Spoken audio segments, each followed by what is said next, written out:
Të ndëruar shikues mëngjesit, sot shënohet dita botërore e epilepsisë, një ditë e rëndësishme e cila shërben për të rritur ndërgjegjësimin mbi një sëmundje neurologjike, por që prek miliona njerëz në mbar botën, përfshirë këtu pastaj edhe vendin tonë. Epilepsia shpesh shoqërohet me paragjykime, por edhe me keqkuptime, megjithse me trajtim dhe mbështetje të duhur.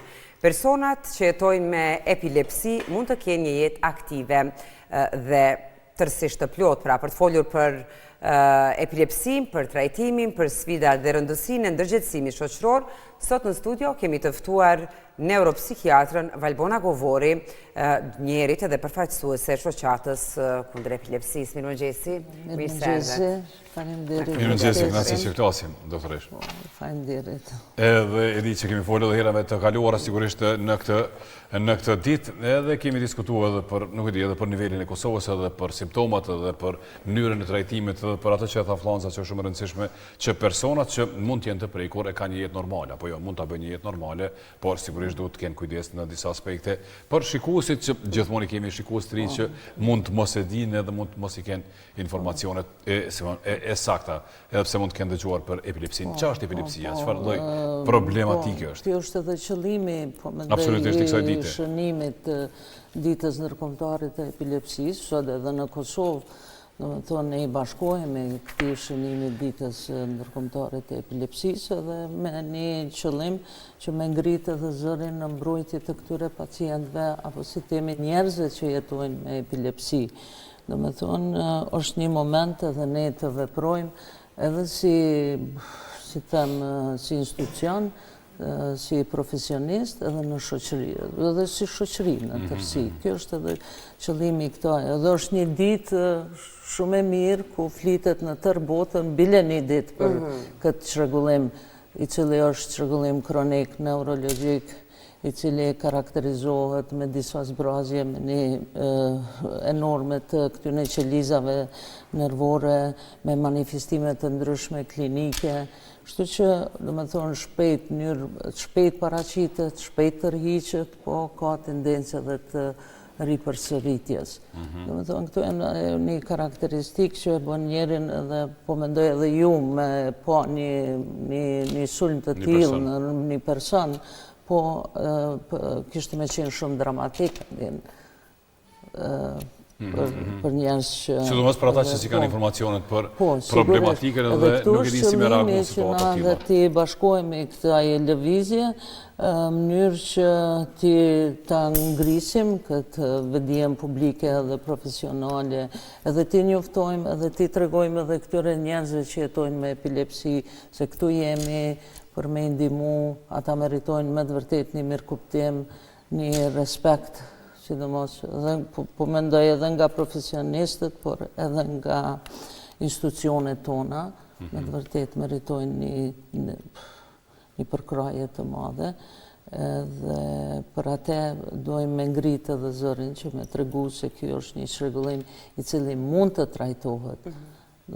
Si mund ta dallojmë për shembull një sulm epileptik? Si mund ta dallojmë, mendoj, apo cilat janë ato simptomat përcjellëse, po një person fillon të ketë çrregullime, si mund ta identifikojmë edhe një njerëzit e rëndom? Po, edhe njerëzit e rëndom, po mendoj ka x raste që ka ndodhur edhe në rrugë, që përmenda që ka qenë shumë dramatik, nëse është ai sulmi grand mal, si i themi ne, një sulmi i madh, atër shumë letë dallohet. Do të thotë ka shtangime trupore në të 4 ekstremitetet, apo si thojmë popull dridhje, se ashtu vjen në duar në këmbë. Po, në duar në këmbë, nëse është sulmi generalizuar, grand mal, thirret në aspektin mjekësor. Prej më të rëndëve që quhet. Po, më e rënda, po, edhe është shumë lehtë me dallu, se për në krahasim me sulme tjera, për shembull, kemi sulme absence kur që konkretisht një nane për fëmijën e vetë, ishte 10 vjeçare dhe ankesat e saja, do me thonë mas 2 vite, 3 vite ka zbulu që me fëmijën diçka nuk është në rregull. po e zojmë, ajo ka kalu rrugën për me shku në shkollë, me kalu dhe në një moment të shtangu. Dhe me thonë, për disa sekonda ka pas një shqyqim të fiksum dhe ka ngell. Pa u rëzu? Po. Pa u rëzu? Dishta me bo një krahasim mes edhe ose gjatë lojës, gjatë aktiviteteve dhe nuk vrejet, ajo shkon me sekonda. Një zbeje e let, një shqyqim i fiksum, dhe shumë shtirë është me dalu. Do me thonë, deri sa me një moment e ka pa, që ajo po ngeqë dhe ka qenë friga se ka pas mundësi edhe me vetura me damtu. Edhe mas andej ardhë dhe shumë letë diagnostikum, i dhanë terapinë dhe është perfekt. Do me thonë, mas 3 viteve ato kanë fillu mu shpeshtu, Jo, flasim edhe për të aspekt, doktoresh, veç të kjo që po shpjegoni. Do me thonë shtangime, kanë cianoz ose enzime që thojmë ne, një devijent shqyqimit kështu, edhe me këto shtangime faktikisht zgjasin mundën 1 minutë, 2 minuta. Nëse më interesant, doktoresh, aty kjo aspekt, për shumë, që është me bo diferencimin për një sulmi epileptik edhe një të fikti, për shumë? Po ka, ato në zakonisht edhe Ne, ju e dini sigurisht, profesionistët, po mendoj në diagnoz diferenciale hynë, si për shembull sinkopa, kur bie, themi në gjuhë popullit sheqeri, do me thonë glikemia, bjen tensioni dhe ka, do me thonë si alivanosje, mirë po kjo, sulmi epileptik ju tregova, zakonisht, është shtangim, edhe devijim të kokës, lëvizje të kokës, të duarve, këmbëve, edhe një cianoz qëndrore në i themi, ose enzimje për atë këtu, në gjihet. Ashtu, edhe në këtë mënyrë se ndoshta, dhe na e demonstrojnë. Do me thonë 1 deri në 2 minuta, nësë është me të vërtet sulmi tipi grand mal, atër kemi edhe inkontinencë urinës, do me thonë urinim të pavullnetshëm, që është shumë e sikleshme, kemi pas edhe raste, për shembull njëri kur është kthil, do me thonë pas sulmit, ka ndi vetën shumë keq, kur e ka pa vetën të lagur. Kështu që aty edhe kushdo që qëllon, duhet... Në përshemë, kushdo që qëllon, si duhet me veprun atë aty është shumë mire, kemi këtë pozicioni në këtë fletë palosje, do me thonë, kjo është pozicioni adekuat, shka duhet, ne duhet për shembull e shofim pacient, po mëndej njeri unë, edhe ta shka mundemi me boj ju, nëse jeni anash, mundeni me marrë diçka në but ose në, po më dojë, qka keni diçka në afërsi dhe futni në kokën e pacientit. Në mënyrë që prej lëvizjeve mos me u lëndu koka. Ka pas raste kur për shembull kanë qëllu në shkollë, ka qenë ataku epileptik, atëre mënyrë sekundare ka fitu gjakder dhe trunora. Jo, personi që përjeton këtë sulmin epileptik, doktoresh, a e ndjen që të paktën të zëmë, dërisa është duke kalu shkollë, ose duke kalu diku, me ullë ose me... Po, pasi fillu me atakun e generalizum grand mal, do të thot i ka 4 faza, do me thonë është një fazë prodromale thirët, kur pacienti e heton një javë për para, diçka qoftë në disponim, për shumë këmë pas pacient shumë disponum, euforik, dikush tërhiqet, dikush ka senzacione tjera, do me thonë që si theme paralajmëron që do të ketë sulm, se ata familiarizohen me atë, po, ndërkohë, se këto e në smundje kronike, zgjasin qatë, edhe pas të vjen faza pak para sulmit, shumë faza aurës thirët, edhe kur veç pacienti hynë pastaj në atakun, do me thonë në fazën iktale thirët, në gjuhë mjekësore,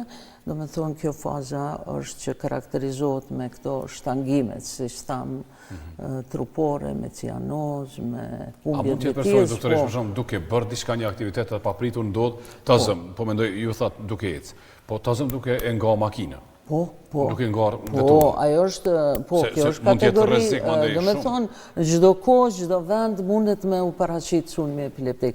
Kjo është edhe friga se kemi edhe një grup të pacientëve me të vërtet, si të them, disa janë shumë disciplinuar dhe kjo me të vërtet shkon favor tyne, që edhe në favor tonin, do të thonë çdo gjë ka me qenë rregull. Mirë po disa jo, për shembull vozisin, do të thotë këtu faktikisht edhe këtu ne duhet me identifiku personat të cilët janë me epilepsi që nuk kanë mundësi me vozit. Patjetër, mund t'jeni rrezik për vetën e për tjerët. Patjetër, unë bile para një kohë pa tani ishte shofer vozit si kamionit. Edhe unë ja ndalova, po mendoj e shkrova që rrepsisht ndalohet edhe vozitja edhe mos e kom pa kurat pacient. Po. Ka shku, qysh ka shku. Do me thonë, nuk e kanë atë dhe, mos thëmë vullnetin, dëshiren, edhe faktikisht e mshefin me një mënyrë, edhe vozisin. Ka raste, kur për një moment ka pas në i krizë duke vozit, edhe me thonë, kjo është rrezik, edhe unë e çdo ju thomë, jo vetëm për ty, po është për tjetrin që i shka këtë ndam, ja merr jetën dikujt. Edhe gjendjes resurse për vetë personin. Tek veprime që duhet i bën të tjerët në rast se hasin në një person i cili është duke e përjetuar një sulm epileptik, përveç vendosjes një po diçka nëse mundemi, për shembull nëse personi ka syza, nëse personi ka kravatë, ose diçka që e shtrëngon, po, duhet me liru, mirë po jo, si që dim në dhe ka pas edhe raste kur e kanë ndrydh shumë, dështë ta kanë shkaktu edhe fraktur, prej shtypjes të madhe me janë dalë, po, dridhjet, theme, po shprena edhe une dridhjet, ato shtangimet trupore, kështu që nuk preket, nuk hidhet uj. As uj nuk hidhet, jo, as nuk futën gishtat me forcë, jo. Jo, vetëm duhet të kthehet anash. Në cilin krah, a ka rëndësi në cilin krah, në cilin do? A ka rëndësi në cilin krah me u kthy, a cilin do s'ka lidhje? Po jo, mundet edhe në cilin do, zakonisht preferohet djathtin, po. Okej, s'ka rëndësi.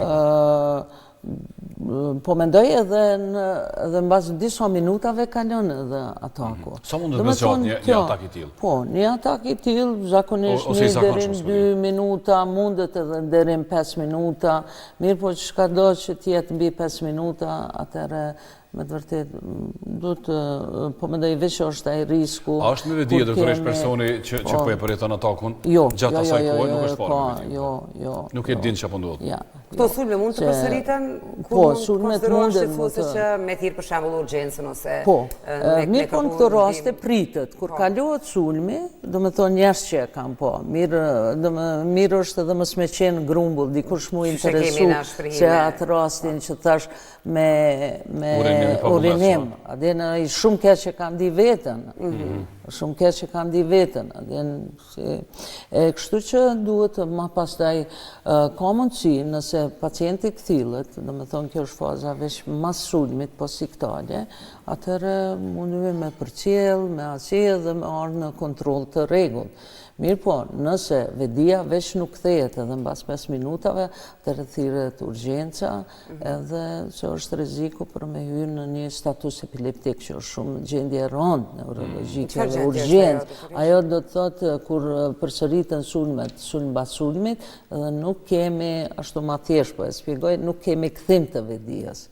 Ajo është, do të thonë, gjendja më e rëndë që mundet me, na kemi raste, që përfundojnë në urgjencë, në mjekimin intensiv, në herë ka mundësi duhet me u intubu. Mirë po këto janë gjendje të rënda. A nëse është rasti i cili ka te kalohet, vjen në kontroll, siç ka ndodhur në krahasim me sëmundje tjera neurologjike, kur veç e shohim, për shembull, kemi një infarkt trunit, na e shohim që është marrë dora akoma, do me thonë e dim që diçka po ndodhe në tru, te ataku epileptik vjen personi, po mendoj tregon, e pyesim për çka ke ardhur kështu neurologjikisht, ka kur gjë është i vetëdijshëm, është i orientuar, nuk ka ndonjë deficit, edhe ma pastaj hym bazë të anamnezës, që është numër 1, do me thonë me ne I dhonë të këto dhonat, si ka ndodhur, ose prej personit I cili e ka pa atakën, do me thonë kjo është numër ne që I marrim në informatat. A du një qizime më thella, kontrola më thella, doktoresh, apo ju me këta anamnezë, si me thonë, paka shumë e keni orientimi? Do me thonë kështu edhe fillojmë edhe në klinik, do me thonë për një diagnostikim, fillojmë anamnezën, do me thonë edhe heteroanamnezën për njerëzve që kam pas sulmin, edhe ullumtime tjera, analizat I gjakut, po me thënë biokimia bëhet për me eliminu smundje tjera për shembull metabolike, si që për ma herët rëmja e glikemis, për shembull, një hipoglikemi mundet edhe me ndru edhe ndryshimin në vedije, ose me humb. Ama ajo është e përkohshme, nuk është epilepsi. Normal, edhe për atë I bojmë analizat në mënyrë që me eliminu, do me thonë, çrregullimet sekondare që munden me qenë shkaktar. Po, me qenë shkaktar. Doktoresh, janë të shpeshta këto raste në Kosovë? Po, në Kosovë kemi... Sa vinë, po mendoj në kohë pacientët, që mos me lanë me avancu këto sulme, pastaj që dhe terapia... Edhe këto është suksesi I trajtimit, do me thonë sa ma herët që lajmërohet... Sa po funksionon ky zinxhiri, ndoshta me CKMF, sepse kryesisht kur kemi ndonjë të lashe, fillimisht drejtohemi tek... Po, sigurisht, aty është hallka e parë, ku duhet mu lajmëru, edhe me të vërtet me rregull është. Po, s'pëdizit, si të them, është pak e përzime, vinë, s'vinë. Vinë me kohë? Ka disa që vinë me kohë, normal brengosëm që mu... Pse mu mdodhe, për shambull, unë e pata një student, I cili ka pas vetëm një atak grand mal, që të sulmin e parë gjatë natës, do me thonë në gjumë. Edhe kur vjen në mëngjes, vjen një doktoresh që kishte familjar, edhe kontrollova, bjali pa deficite, shumë, jo s'di qka jam ardhë unë e këtu, diçka po thonë që I kom pas, do me thonë, I vetëdijshëm, krejt komunikativ, mirë po mu më bëni përshtypje. Do me thonë, një atakë në gjumë, do me thonë, përshkrimi I familjarve, këtë tipik për këtë sulmin grand mal. Edhe ndo njëherë neve në ndimon edhe për shembull kafshimi I gjuhës, thirët morzum lingue vjenën me rregull, të kontrollojmë, nuk gjejmë diçka, edhe hape gojen, shofim që të gjuhën jashtë, shofim që kemi një kafshim anash, do me thonë gjatë shtrëngimit. Po, edhe ajo është një shenjë patognomonike për neve, është shumë shenjë kapitale që me të vërtet ka pas atak epileptik. Mirë, doktoresh, a I din shkenca shkaqet, pse vjen deri te kjo smundje, te kjo, nuk e di, a quhet smundje, quhet problematik, mos gabojmë në terminologji. Po, ne fitojmë çrregullim, po smundje. Kjo fletushka, llogaritë që epilepsia është një smundje. Një nga smundjet tash kemi korrekt. Po pra, cilat janë shkaqet? Po tash në shpesh që përmendet ju në gjatë diagnostikimit, për shembull kemi sulme epileptike, bojmë po mendoj analizat, një metodë tjetër është elektroencefalografia, që është një metodë ndihmëse që neve na ndihmon shumë. Jo, për diagnozë qartë, po pse dikush preket nga epilepsia? Po du me lidh me atë që do njëherë I bojmë gjitha egzaminimet, nuk I gjejmë shkakun. A, nuk gjejmë shkakun. Po, nuk I gjejmë shkakun, edhe ajo hynë epilepsi idiopatike. Masë kemi grupin tjetër kur e gjejmë. Mu po më kujtot një profesor para sa vite amerikanë ishte edhe bashkë e lodhëm edhe ade shka tha vetëm çdo kush ka tru mundet me pasulm. Unë e desha me ditë në bazë të përvojës suaj, punës suaj të përditshme. Do me thonë truni gjatë jetës çdo njeri mundet me pas. Po cilët janë këta persona të cilët janë më të predispozuar për shembull për me u prek nga këto çrregullime? Po sigurisht ngarkesat, stresi... Jo, stresi veç mundet me na vum pa nëse dikush e ka atë predispozicionin gjenetik, po, që mundet me provoku, se direkt stresi nuk e provokon. Nuk jep sulme asnjë. Munden me thonë çrregullimet neurologjike, për shembull, munden me thonë kemi edhe fëmijë me retardime të ndryshme mentale, domethënë ku kemi ndonjë bazë organike, domethënë është strukturë, është që mundet me gjeneru kriza epileptike. Ando, doktoresh, që ta zëmë... Po, më falë, pardon. Po, jo. Më falë, përfundaj, nëse mendova që kryt. Jo, po them, a mundet të mendohet që dikush me pas një sulm epileptik, ose disa sulme epileptike edhe mos më shfaq? Pra, apo nëse ke njëherë, si më thonë, gjasat për me uri për sërit janë shumë të mëdha. Edhe pak për trajtimin dhe mundësit e trajtimit të epilepsisë, se kemi vetëm edhe 2 minuta. Kemi raste kur kemi vetëm një, si që përmendan gjatë jetës, mundet me pas çdo njeri një asi, mirë po po mendoj në kushtet caktuara. Edhe kemi raste kur pacientat dhe po mënej njerëzit gjenerojnë edhe sulme epileptike, me thojnë kriza, do me thonë pa provokim. E që kjo është krizat pa provokim, atëherë nësi kemi për shembull 2, se shtrohet pyetja a me avu diagnozën epilepsi apo jo, atëherë personi duhet të ketë gjenerim të krizave pa provokim dhe 2 sulme duhet spaku mi pas 2 sulme për ne me avu diagnozën epilepsi. Mirë po kemi raste kur gjeneron në kushtet caktuar njeriu nuk gjeneron kriza, atëherë flasim për një prag të rritur të ngacmimit. Po më duket edhe erën e atëherë kom të shpjegu, si që thatë, për shembull 2 fëmijë po më nej një prindër, po më nej nane bam të njëjtë, njeni me temperaturë 37, po ka konvulzione, do më thonë këto ataqet përgjithshme, tjetri me 20 temperaturën nuk ka atak. Atëherë shtrohet edhe lidhet me se na këta individ variojnë me këtë pragun e ngacmimit. Dikush e ka më të lartë, dikush më të ulët. Edhe zakonisht këto rregullime trajtohen. Mundësit me u trajtu në Kosovë janë të mira, edhe kualiteti jetës të këta persona përveç përjetimeve të këtyre sulmeve është i mirë. Po.